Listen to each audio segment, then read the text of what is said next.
Assalamu alaikum. Hello and welcome to another lesson at Bhanga Virtual School, arranged by the Bhanga Virtual School Authority. And at first, let me introduce myself.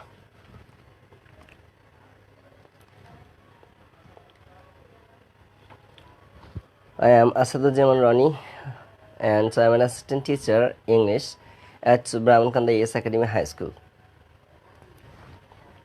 My dear students, dear viewers, and the people who are before the screen now,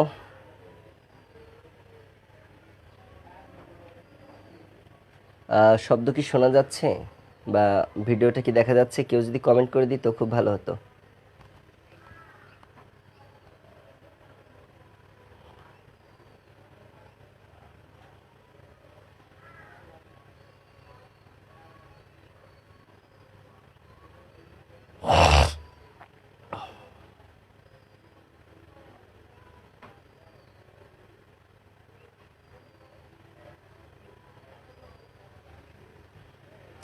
একজনকে দেখতে পাচ্ছি লাইভে আছে, একটু দয়া করে জানাবেন শব্দটা শোনা যাচ্ছে কিনা।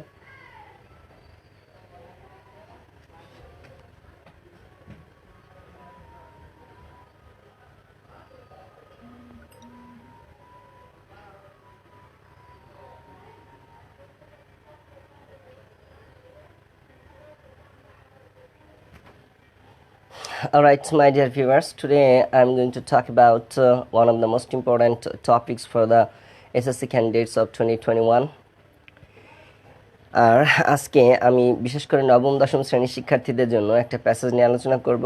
প্যাসেজ বলতে তোমাদের যে কম্প্রিহেনশন এসে থাকে, সিন কম্প্রিহেনশন। আচ্ছা প্রিয় শিক্ষার্থীবৃন্দ, যারা এই লাইভটা দেখছো, একটু ভাবো তো কম্প্রিহেনশন শব্দটার অর্থ কি তোমরা জানো? মানে can you define what a comprehension is? তোমরা কি সংজ্ঞা দিতে পারবে যে কম্প্রিহেনশন কাকে বলে? আমরা কম্প্রিহেনশনের আর এক নাম প্যাসেজ বলে থাকি। প্যাসেজ মূলত একটা অনুচ্ছেদকে বোঝায়। আর কম্প্রিহেনশন কি? কম্প্রিহেনশন হচ্ছে a kind of article which is included to our syllabus to justify our comprehensive power. আমাদের কম্প্রিহেন্সিভ পাওয়ারটাকে যাচাই করার জন্য। কম্প্রিহেন্সিভ পাওয়ার বলতে কি বুঝি? কম্প্রিহেন্সিভ পাওয়ার হচ্ছে দ্য পাওয়ার অফ আন্ডারস্ট্যান্ডেবিলিটি, বোধগম্যতা, বোঝার ক্ষমতা। আমরা একটা অনুচ্ছেদ পড়ে কতটুকু বুঝলাম, এই বিষয়টা যাচাই করার জন্য যে অনুচ্ছেদগুলো লেখা হয় সাধারণত তাদেরকেই কম্প্রিহেনশন বলে। আজকে আমি অত্যন্ত গুরুত্বপূর্ণ একটা কম্প্রিহেনশন নিয়ে আলোচনা করতে যাচ্ছি, যেটা নবম দশম শ্রেণীর শিক্ষার্থী যারা এসএসসি পরীক্ষার্থী 2021 এবং 2022-তে, যারা 2021 এবং 2022 সালে এসএসসি পরীক্ষা দিবে, তাদের জন্য অত্যন্ত গুরুত্বপূর্ণ একটা টপিক নিয়ে আসছে আজকে। যাই হোক, সিন কম্প্রিহেনশন আজকের প্যাসেজটার মূল যে বিষয়গুলো বা আমাদের যে লার্নিং আউটকামসগুলো, সেগুলো কি কি হতে পারে, আমি এখানে 4টি লার্নিং আউটকামস লিখে রেখেছি। আমাদের টপিকটা দেখতে পাচ্ছ, লেখা আছে understanding a passage. Understanding a passage বলতে আমরা আজকে একটা কম্প্রিহেনশন পড়তে যাচ্ছি। কম্প্রিহেনশনটা পড়ে আমরা ওখান থেকে এর আন্ডারস্ট্যান্ডেবিলিটির পাওয়ার, অর্থাৎ আমরা এই কম্প্রিহেনশনটা পড়ে কী বুঝলাম এই বিষয়টাই যাচাই করব। আর আজকে লার্নিং আউটকামস বা অবজেক্টিভস হচ্ছে যে আমরা যদি এই প্যাসেজটা পড়ি, that means after we have completed the lesson, students will be able to acquire certain information, ask and answer questions, make conversations of their own, and use their thinking power to make a similar passage or a similar comprehension. দেখো, আমি শুরুতে কয়েকটা প্রশ্ন লিখে রেখেছি। এখানে লেখা আছে think about the questions. Think about the questions. Have you ever heard about any lady who sacrificed her life for the freedom of the Indian subcontinent? Or do you think that women can do the same sacrifice for the country as men do? Or do you love your country? If yes, can you die for your country? এই প্রশ্নগুলো অত্যন্ত গুরুত্বপূর্ণ আমাদের শিক্ষার্থী সমাজের জন্য। দেশপ্রেম বোধ গড়ে তুলতে হলে, দেশের প্রতি ভালোবাসা তৈরি করতে হলে, দেশের প্রতি নিষ্ঠাবান হতে হলে এই প্রশ্নগুলোর উত্তর জানাটা জরুরি। আমার একটা প্রশ্ন হচ্ছে এখানে যে তুমি কি তোমার দেশকে ভালোবাসো? প্রিয় শিক্ষার্থীবৃন্দ, তুমি কি তোমার দেশকে ভালোবাসো? কমেন্টে জানিও। আচ্ছা, যদি দেশকে ভালোবাসো তাহলে দেশের জন্য কতটুকু করতে প্রস্তুত, কত দূর পর্যন্ত যেতে প্রস্তুত? তুমি কি দেশের জন্য তোমার জান দিতে পারবে, প্রাণ দিতে পারবে, জীবন ত্যাগ করতে পারবে? আচ্ছা, তোমাদের কাছে আর একটা প্রশ্ন, তোমরা কি মনে করো যে পুরুষরা যেমন দেশের জন্য অনেক কিছু করতে পারে, নারীরা কি ঠিক ততটুকু করতে পারে? যদি তোমাদের মনে হয় হ্যাঁ পারে, তাহলে তোমরা কি এমন কোনো নারী বা মহিলার নাম বলতে পারবে যিনি কিনা দেশের জন্য জীবন ত্যাগ করেছে? আশা করি অনেকেই পারবে। এই প্রশ্নগুলোর উত্তর আমরা জেনে যাব যদি আমরা আজকের প্যাসেজটা বা কম্প্রিহেনশনটা মনোযোগ দিয়ে পড়ি। Let's read. এখানে একটা কম্প্রিহেনশন দেওয়া আছে, আমরা একটু পড়ে যাচ্ছি। প্রিয় শিক্ষার্থীরা, ভালো হতো যদি সবাই সাইলেন্ট রিডিংটা করতে পারতো, কিন্তু লাইভে যেহেতু সবাই নেই তাই আমি একটু লাউড রিডিং করে দিচ্ছি। আমি একটু পড়ে দিচ্ছি, তোমরা একটু বোঝার চেষ্টা করো, শোনার চেষ্টা করো। আমি পড়ার সময় আইপিএ বা ইন্টারন্যাশনাল ফোনেটিক অ্যাসোসিয়েশন কর্তৃক স্বীকৃত যে প্রোনাউন্সিয়েশন আছে, যে উচ্চারণ ভঙ্গিমা আছে, আমি সেটা অনুসরণ করার চেষ্টা করব। আর যারা এই ভিডিওটা দেখবে তাদের মধ্যে যদি এক্সপার্ট কেউ থাকে বা ভালো আইপিএর সিম্বল বা আইপিএর যে ফোনেটিক সিম্বলসগুলো আছে তাদের যে উচ্চারণ সেটা সম্পর্কে ভালো জানে, তারা যদি কেউ এই ভিডিওটা দেখে আর আমার উচ্চারণে কোথাও যদি ভুল হয় তাহলে অবশ্যই কমেন্টে জানাবেন, কৃতজ্ঞ থাকবো। Alright, let's read the following passage. Pritilata was born in Chittagong, Chittagong which is currently Chattogram. 2017 সালে এই চিটাগং শব্দটাকে পরিবর্তন করে চট্টগ্রাম বানানো হয়েছে। এটা সবার জানা প্রয়োজন। 5টি জেলার নামকরণের বানান পরিবর্তন করা হয়েছে। যেটাকে আগে আমরা চিটাগং বলতাম সেটাকে বর্তমানে বলা হয় চট্টগ্রাম, এটা মাথায় রাখতে হবে। যাই হোক, প্যাসেজটা টেক্সট বই থেকে নেওয়া। টেক্সট বইয়ের পুরনো ভার্সনে অবশ্যই চিটাগং লেখা আছে, সেজন্য আমি এখানে চিটাগং লিখেছি। Pritilata was born in Chittagong on 5th May 1911, অর্থাৎ আজ থেকে প্রায় 109 বছর আগে একজন মহিলা যার নাম প্রীতিলতা, তিনি জন্মগ্রহণ করেছিলেন চট্টগ্রামে মে মাসের 5 তারিখে। আমি ব্যাখ্যাটা ইংরেজিতেও দিতে পারি, কিন্তু যেহেতু আমার অধিকাংশ শিক্ষার্থী গ্রামাঞ্চলের এবং অধিকাংশ শিক্ষার্থী ফুল ইংলিশ ভার্সনটা বুঝবে না, পড়াশোনার অন্যতম উদ্দেশ্য হচ্ছে বোঝানো, তাই আমি বাংলায় বর্ণনা করে দিচ্ছি বা বঙ্গানুবাদ করে দিচ্ছি।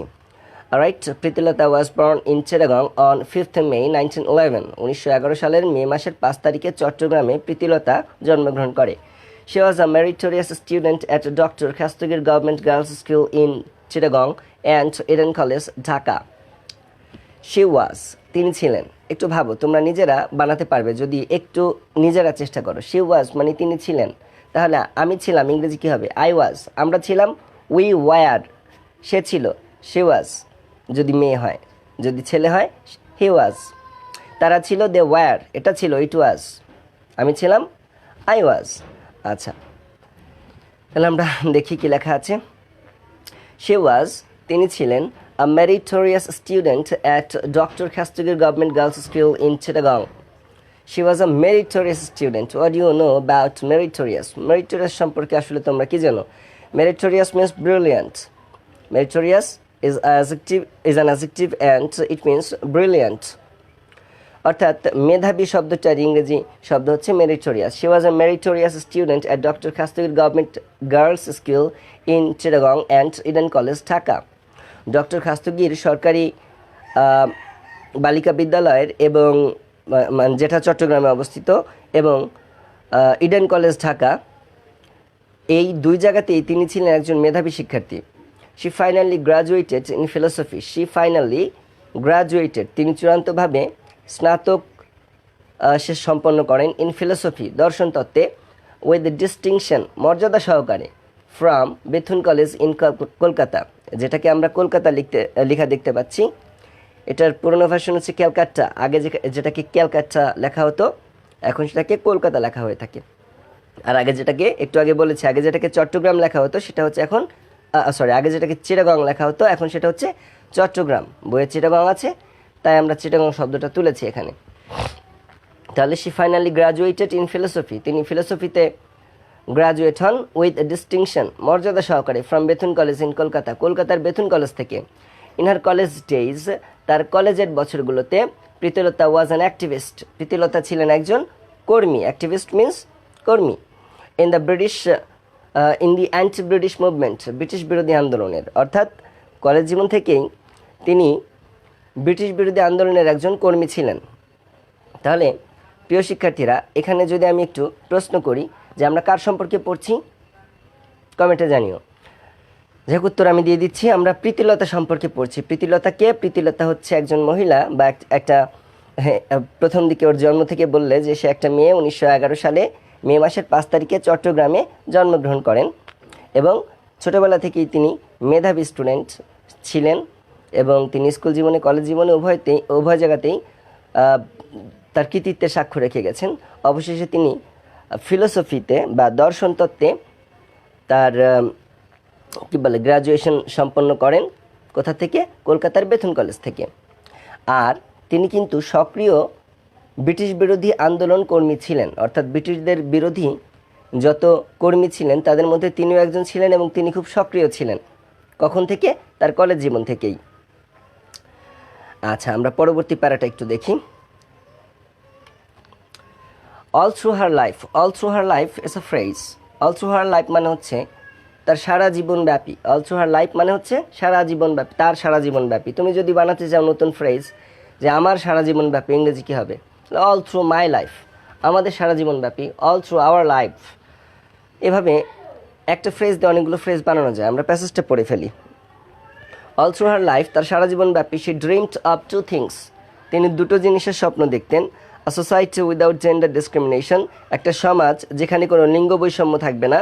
And her motherland without British colonial rule, এবং তার মাতৃভূমি যেটা হবে ব্রিটিশদের উপনিবেশিক শাসনমুক্ত। অর্থাৎ আমি যদি এখন শিক্ষার্থীদের কাছে প্রশ্ন করি যে বলো তো সারা জীবনব্যাপী প্রীতিলতা কয়টা স্বপ্ন দেখেছেন? দুটো। এই স্বপ্ন দুটো কি কি? একটা হচ্ছে একটা লিঙ্গ বৈষম্য মুক্ত সমাজ, যে সমাজে নারী পুরুষের ভেদাভেদ থাকবে না।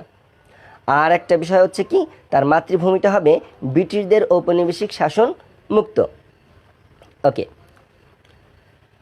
So she decided to fight against the British rule. সুতরাং শি ডিসাইডেড, তিনি সিদ্ধান্ত নিয়েছিলেন, টু ফাইট, যুদ্ধ করতে, against the British rule, British শাসনের বিরুদ্ধে। তিনি ব্রিটিশ শাসনের বিরুদ্ধে যুদ্ধ করতে সিদ্ধান্ত নিয়েছিলেন।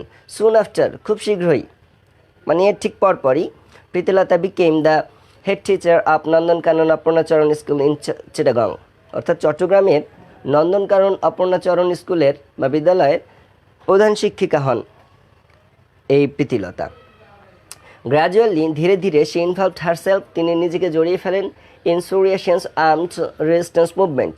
দেখো আমি উচ্চারণটা করেছি সুরিয়া সেন। মূলত বাংলায় যেখানে আমরা অন্তস্থ জ ব্যবহার করি সেখানে ইংরেজিতে ওয়াই ব্যবহার করা হয়ে থাকে। আমরা বাংলায় যেখানে অন্তস্থ জ ব্যবহার করি সেটা ইংরেজিতে ওয়াই ব্যবহার করা হয়ে থাকে। যারা খেলাধুলা দেখো তারা দেখবা ভারতের একজন খেলোয়াড় আছে যার নাম হচ্ছে যুবরাজ সিং, কিন্তু তার নাম লেখা হয়ে থাকে ওয়াই দিয়ে এবং উচ্চারণটা হয় যুবরাজ সিং। আচ্ছা, যেমন যোগব্যায়াম শব্দটাকে আমরা বলি যোগব্যায়াম, কিন্তু ইংরেজিতে বলা হয় যোগা, ওয়াই দিয়ে লেখা হয়ে থাকে যোগা। যেটাকে হিন্দিতে বলা হয় যাদব, বাংলা সেটা হয়ে যায় যাদব। সেভাবেই বাংলায় যেটাকে আমরা বলি সূর্য, ইংরেজিতে লিখলে প্রকৃত পক্ষে হয়ে যায় সূর্যা, তবে এখানে যে দিয়ে লেখাও সম্ভব যেহেতু এটা একটা নাউন। আচ্ছা, পরবর্তী প্যারা যায়। তাহলে যেটাকে সূর্যা সেন বলেছি সেটাকে যদি তোমরা সূর্য সেন বলো কোনো সমস্যা নেই, এবং তিনি সূর্য সেন নামেই পরিচিত ছিলেন। ইংরেজিতে লেখার ক্ষেত্রে ওয়াই ব্যবহার করা হয়েছে কারণ ওয়াইটা হচ্ছে অন্তস্থীয় এর অন্তস্থ জয়ের পরিপূরক। সূর্যা সেন আর্মড রেজিস্ট্যান্স মুভমেন্টে তিনি কী করেন? নিজেকে জড়িয়ে ফেলেন। আর্মড রেজিস্ট্যান্স মুভমেন্ট বলতে কী বুঝি? আসলে আন্দোলন দুই ধরনের, একটা হচ্ছে নিরস্ত্র আন্দোলন আর একটা হচ্ছে সশস্ত্র আন্দোলন। এই আর্মড রেজিস্ট্যান্ট মুভমেন্টটা ছিল হচ্ছে সশস্ত্র আন্দোলন, মানে অস্ত্রসহ আন্দোলন। সূর্যা সেন অর সূর্য সেন যেটাই বলি না কেন, Surya Sen was a famous anti British movement organiser and activist in Chittagong area that time. সেই সময়ে এই সূর্য সেন ছিলেন ব্রিটিশ বিরোধী আন্দোলনকারীদের অত্যন্ত একজন খুব সক্রিয় কর্মী এবং একজন সমন্বয়ক, অর্থাৎ যারা ব্রিটিশদের বিরুদ্ধে সংগ্রাম করতে চাইতো, যারা ব্রিটিশদের বিরুদ্ধে আন্দোলন করতে চাইতো তাদেরকে তিনি সমন্বয় করতেন, তাদেরকে তিনি ট্রেনিং দিতেন, তাদেরকে তিনি বিভিন্ন দিক নির্দেশনা দিতেন, এমনকি অস্ত্রও সরবরাহ করতেন। যাই হোক, তাহলে আমরা পড়ে ফেলি। Surya Sen was a famous, Surya Sen ছিলেন একজন বিখ্যাত অ্যান্টি ব্রিটিশ মুভমেন্ট অর্গানাইজার, একজন ব্রিটিশ বিরোধী আন্দোলনের সমন্বয়ক in Chittagong area that time, Chattogram এলাকার তখনকার সময়, অর্থাৎ তখনকার সময়ে চট্টগ্রাম এলাকায় একজন সক্রিয় কর্মী ছিলেন সূর্য সেন। ইন 1932, 1932 সালে সুরিয়া সেন প্ল্যান্ট, সুরিয়া সেন বা সূর্য সেন পরিকল্পনা করেছিলেন অ্যান অ্যাটাক, একটা আক্রমণের, on the Pahartali European club, Pahartali European ক্লাবে। The club was well known for its notorious sign, dogs and Indians not allowed. আমি মনে করি এই সেন্টেন্সটার ব্যাখ্যা দেওয়ার প্রয়োজন আছে। প্রিয় শিক্ষার্থীবৃন্দ, একটু ভাবো, তৎকালীন ভারতীয় উপমহাদেশে আসলে ভারতীয়দের জন্য বিনোদনের খুব ভালো কেন্দ্র কোথাও ছিল না, কিন্তু ব্রিটিশরা ওরা আমোদ প্রমোদে বিশ্বাসী ছিল। ওরা যখনই দেশটাকে শাসন করছিল, এই ভারতীয় উপমহাদেশকে শাসন করছিল, তখন নিজেদের বিনোদনের জন্য প্রায় প্রতিটি জেলায় একটা করে ক্লাব তৈরি করেছিল, যেখানে ওরা মদ্যপান করত, ওরা বিভিন্ন ধরনের আনন্দ ফুর্তিতে মেতে থাকতো। এই ক্লাবগুলোর স্থানভেদে নাম ছিল। তো চট্টগ্রামে যেটা ছিল সেটা হচ্ছে পাহাড়তলি ইউরোপিয়ান ক্লাব, সেটা ছিল পাহাড়তলি ইউরোপিয়ান ক্লাব। তবে এই সমস্ত ক্লাবগুলোতে ভারতীয়দের ঢোকার কোনো অনুমতি ছিল না।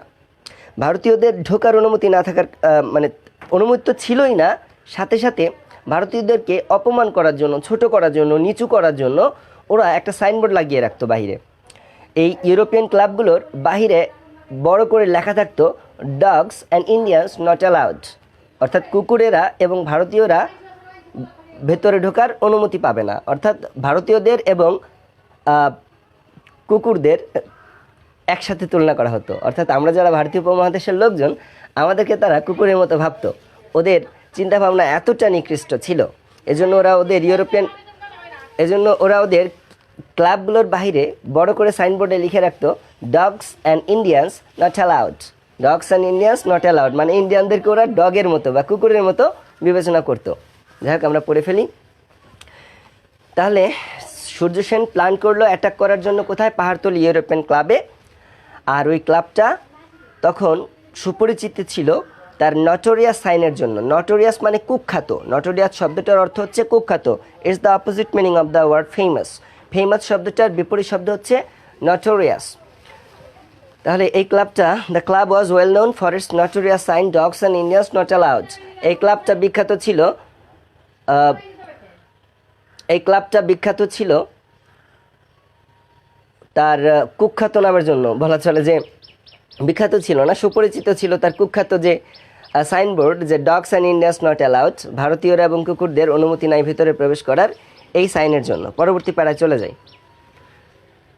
সূর্য সেন, আমরা বাংলায় বলতে পারি সূর্য সেন, অ্যাসাইন্ড প্রীতিলতাকে নিযুক্ত করেন to lead a team of 10 to 12 men to attack the club।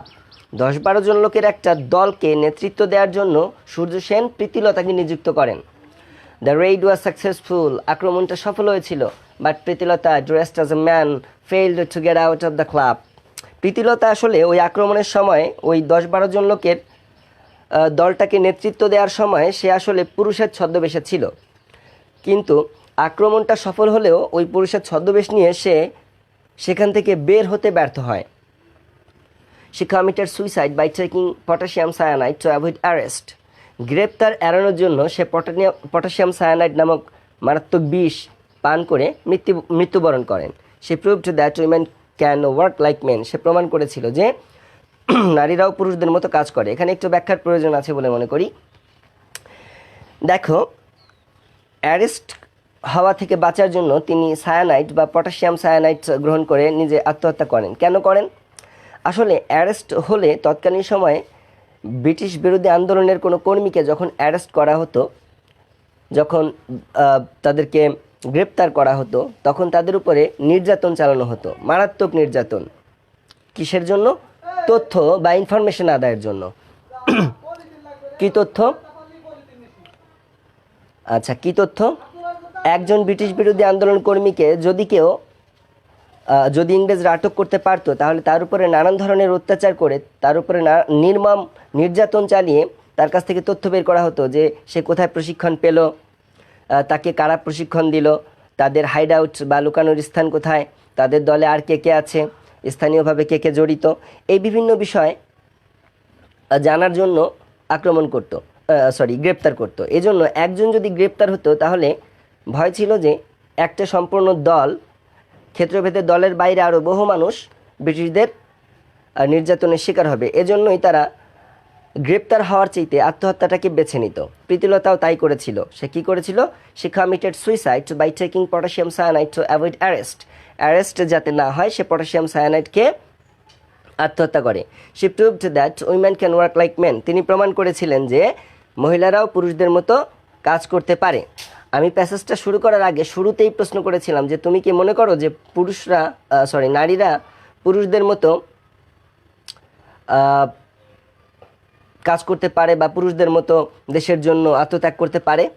প্যাসেজের এই পর্যায়ে এসে আমরা বুঝতে পারলাম হ্যাঁ পারে, নারীরাও কি করতে পারে? পুরুষদের মতো দেশের জন্য কাজ করতে পারে। আমরা পরের অংশটুকু পড়ে ফেলি, because our time is limited.